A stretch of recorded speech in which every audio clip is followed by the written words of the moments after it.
هذا زوين وكيحارب الحبوب. هذا غسول ديال الوجه.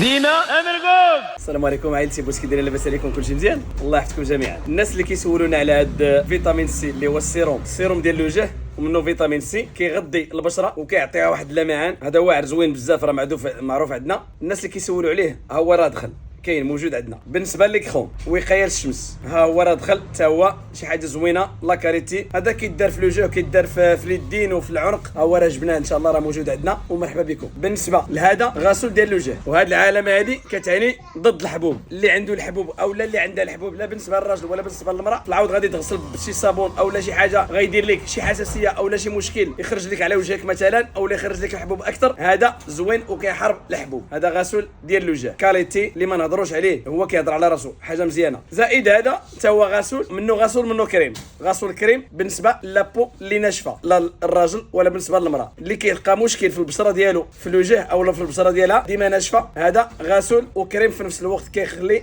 لابو ديال الوجه رطبه وكتعطي واحد اللمعان وزوين بزاف. راه موجودين عندنا في تجهيزات سيبوس حي الهدى اكادير، او في تجهيزات سيبوس الاولى تيكيوين. ومرحبا بكم وديما امركم.